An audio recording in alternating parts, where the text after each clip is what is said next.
Today, a friend of the producer is coming over to play Smash Brothers Melee. How you doing? Pretty good on yourself? Yeah. Good. He considers himself to be pretty good, having played the game for several years. What he doesn't know is he's about to play Korean DJ, one of the greatest Melee players of all time.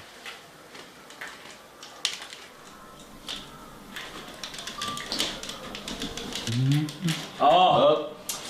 Whoops. Each player has 4 lives or stocks, and must take all of his opponent's stocks to win. KDJ will lose 3 on purpose. Oh, Fox is so awesome.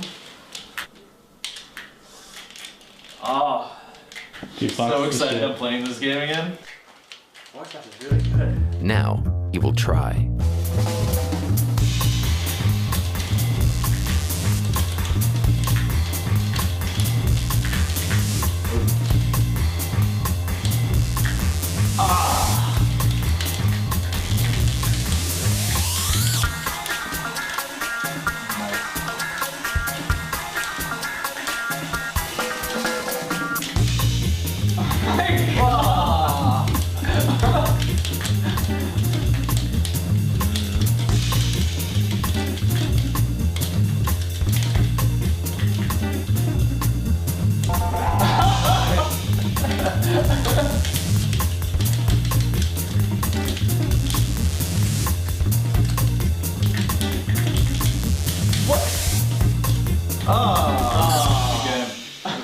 I want to introduce you to Korean DJ, who is one of the greatest Smash Brothers players of all time.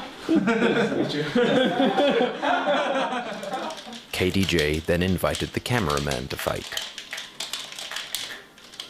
What? And then the producer. Oh, there's gotta be enough of us here. Nice. Oh! Oh my god!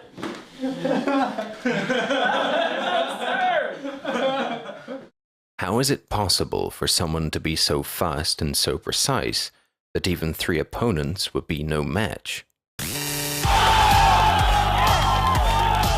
This is about a game that was never designed to be played at a competitive level.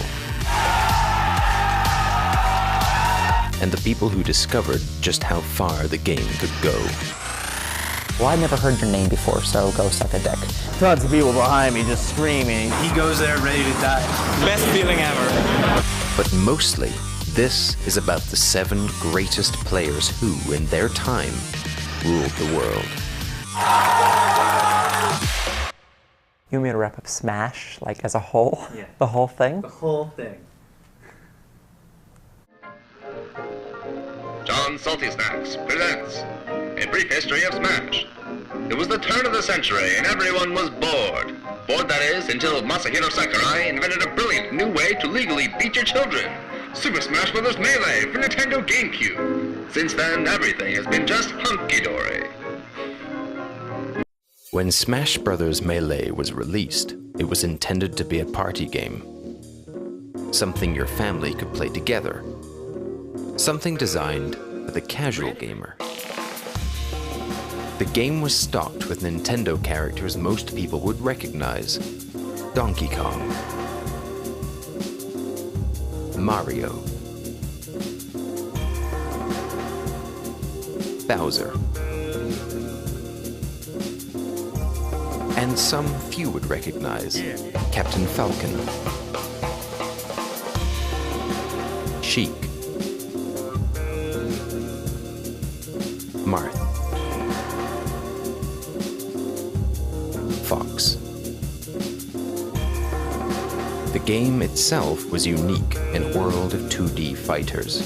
I liked that it was easy to pick up. Like Street Fighter, you had to know shit combos. This game, you could just play and have fun. There's just a fluidity to it that normal 2D fighters don't have. Not to say 2D fighters are bad or anything, disclaimer. You know, other games, you got the charge moves, quarter circles. Smash, you make up your own combos. It's, you know, it's all about the physics. It's almost like a sandbox fighting game. Of course, because I had fun, I then started taking it seriously. And it's like, shit, there are combos in this too.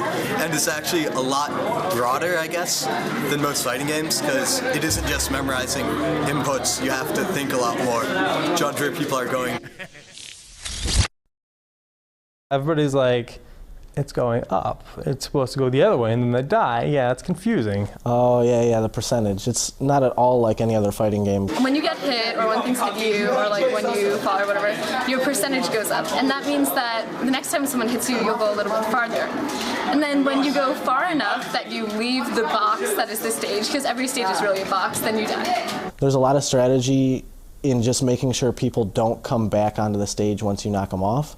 You can kill people at 0% or like 1% if you just play it really smart and trick them into doing something.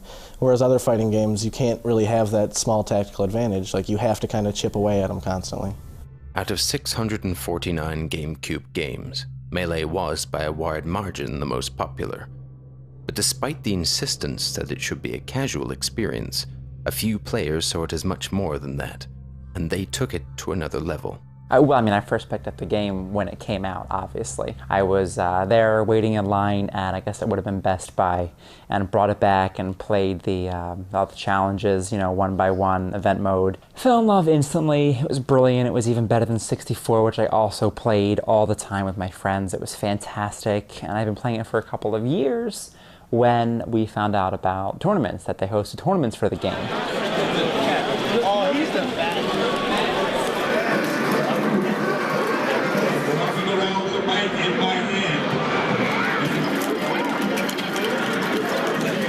I thought it was just it was a one-time thing. It was for fun. It was silly, and we went to Live or Die. It was our first tournament. It was a crap show. Honestly, it was crowded and it was smelly, and I did really poorly, and it was frustrating.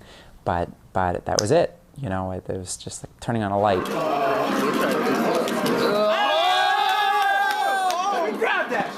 We were just trash compared to these people.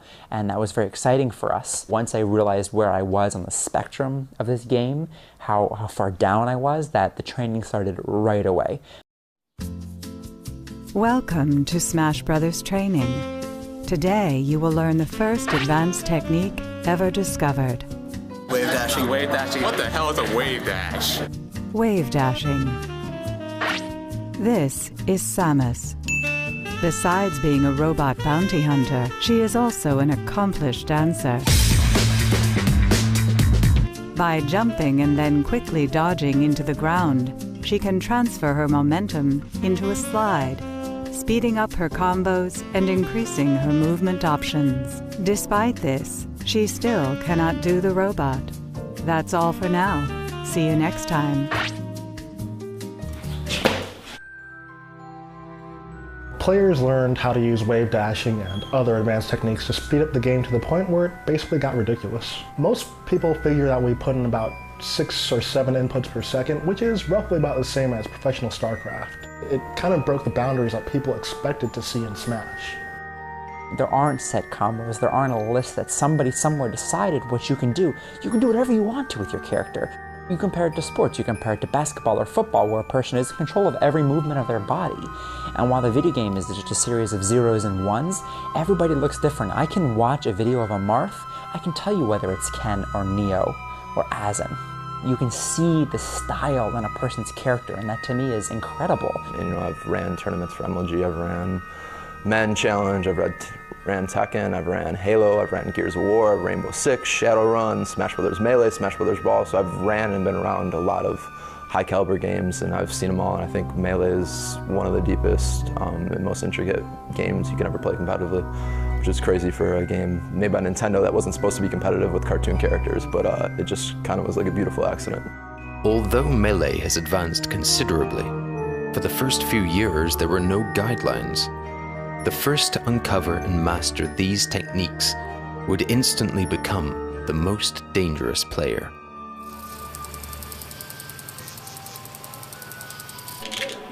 Did you just call him Chris? Holy shit! Coming. No, Oh! it's not Christian. Come on, Asin. Cool with the game? We weren't really serious about it. I mean, we had fun with it, but the moment where it changed from like just casual play to competitive was when my brother met Asin at school. The biggest thing about him that I've gotten over now, which I guess is why I didn't start with it, but is just the fact that he's like freakishly good at video games. Like he just has this knack for being able to figure a game out and apply the best tactics immediately. This old school MMORPG called Growl. He was like top 2 ranked, he said, in the PvP servers of that worldwide Pokemon Puzzle League. Top scores in almost every mode. It was also just different genres. I mean, you got an MMO, you got a fighting game, and then you got a puzzle game, like, and he's just nailing like all 3 genres. We would just go to Fest and we'd be playing games for fun, and he's still like whooping our ass in them. Like we're playing Mario Party over here, and he's just fucking like winning all the mini games. It's something, like I said, that I'm used to now, but it's still like when I go back and think about it, it's like fucking incredible to think about. It seems like any game that he puts time into and cares about, he will get sick at. Crews weren't really like heavily established at the time. We were kind of one of the forerunners actually, because we wanted to show that as a group we had the most skill compared to any other group of players. And Chu had joined our crew because we had met him at another tournament. He started coming to our fest, and that's pretty much what started like the whole crew rivalry aspect. Probably was the fact that we had this other group of players. And they were, you know, they also had like a name. They were very like established. We had seen their placements over tournaments. At the time when Melee came out, this game called Mortal Kombat Deadly Alliance came out. And we were just being silly about it. He's like, yo, we should just call ourselves Deadly Alliance. Everyone was the king of their town. Like Mike G, he was the king of Queens. Kamal, he's like the king of Brooklyn. And me and Jason, we was like the kings of Manhattan. And then we also met Killer R. He was the king of Harlem. There was this guy named Brandon. His name is B. He pretty much knew about H2IO. And then he's like, yo, these guys, they're real good and everything. And he was the pretty much person networking between, you know, both crews. He's just like, yeah, they're all like 20-year-old dudes from like the Bronx. And we're like, wow. Like, I was like, yo, forget this, man. We're gonna go over there, we're gonna destroy their whole crew. We're just like these high school kids playing Smash Brothers, and like these are like fucking 20-year-old like inner city people just like bringing out like hardcore trash talk. If I ever told people at school or anything about like, oh, I go to tournaments, and they're like, oh, that's lame, I'm like, oh yeah? Well, let me show you this motherfucker Wes that goes to these tournaments. He's a fucking badass. We was talking smack to each other, you know, we actually meet, and the next thing you know, Asin, he was pretty much beating my whole team. That whole night, Asin was like wrecking them, but they actually beat the rest of our crew for, you know, overall. And it was funny, he was even beating Dave with like Pichu. Because he would do like gimmicks, like just throwing you off the ledge and just gimping you.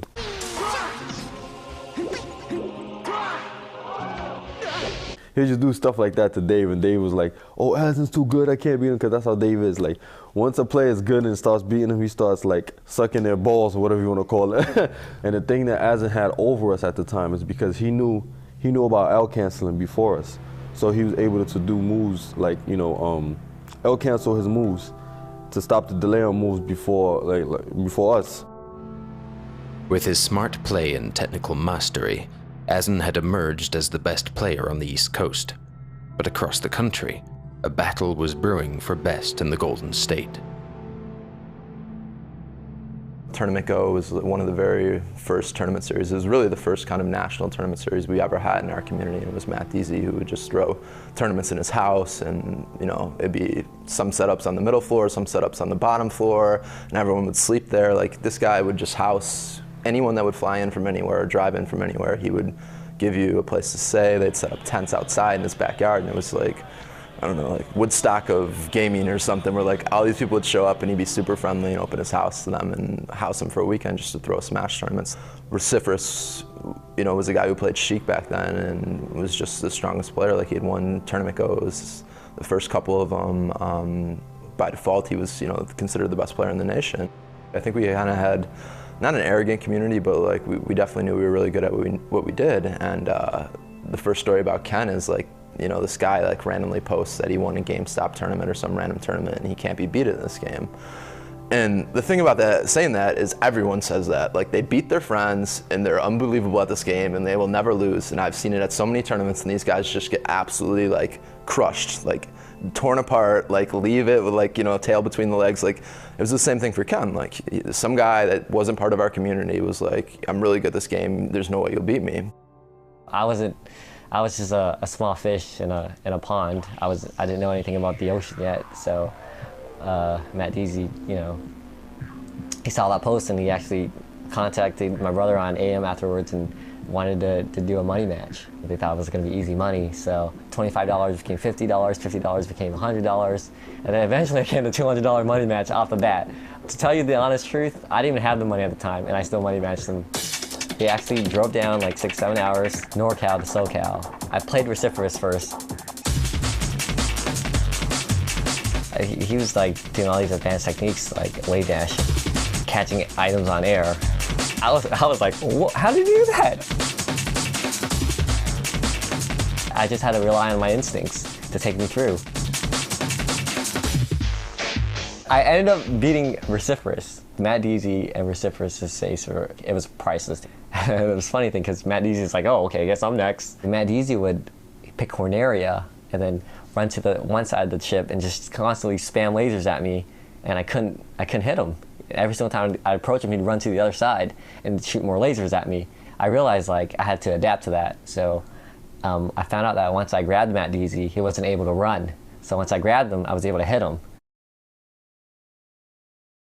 I asked him, I'm like, I beat you guys. Aren't you guys the best? I beat you guys. Does it not make me the best now? And Matt Deasy said, no. Just because you beat us in a money match doesn't make you the best. You have to win TG4. I host TG4, you have to win that. That's what makes you the best. So I was like, oh, okay, I guess I'll have to go to TG4 and win that. I don't know about underground tournaments. You know, I thought it was going to be like EVO, where they hosted it like, you know, at an auditorium or something where there's like stages and whatnot. But it was hosted at Matt Deasy's house. Like, I saw these smashers. He was housing like most of them, so they were like, I saw him sleep on the ground, and I was like walking in there. I'm like trying to avoid smashers. They've heard of me. Like, Matt Deasy and Vociferous were telling people about me, like how, you know, how I was. So they wanted to see it. I tore through the whole entire tournament.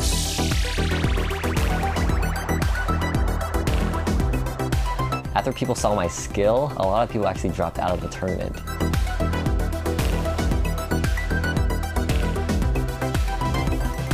The hype was like almost gone. It was like the last match of the day. It was me versus Vociferous.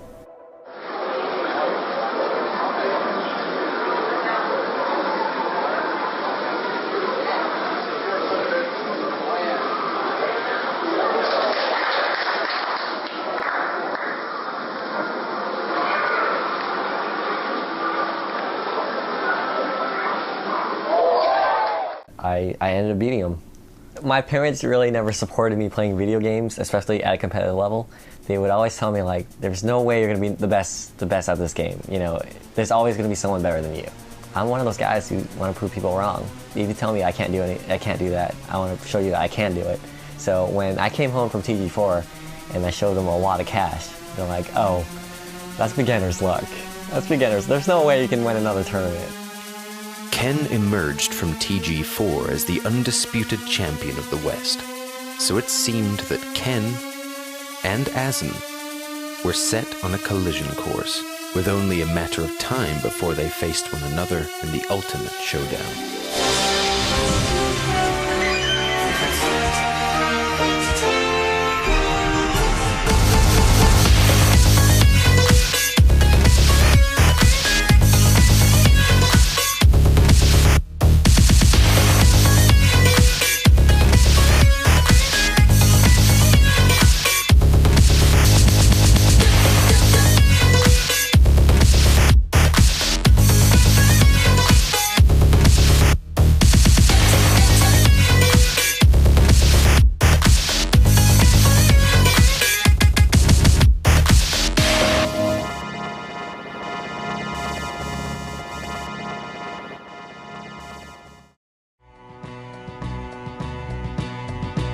What's a John? Today's winner is Dr. Peepee.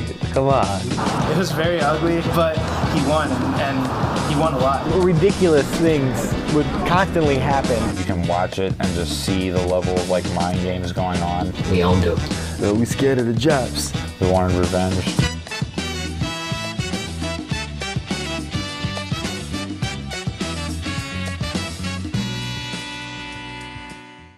I figured I'm definitely not playing a novice right here. I've been playing for 10 years and I still can't nail that. Famous triangle wave dash.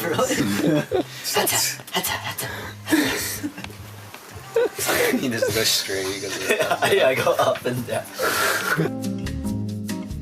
That's why people I think get so tight if I beat them. Yeah, this kid can't even wave that.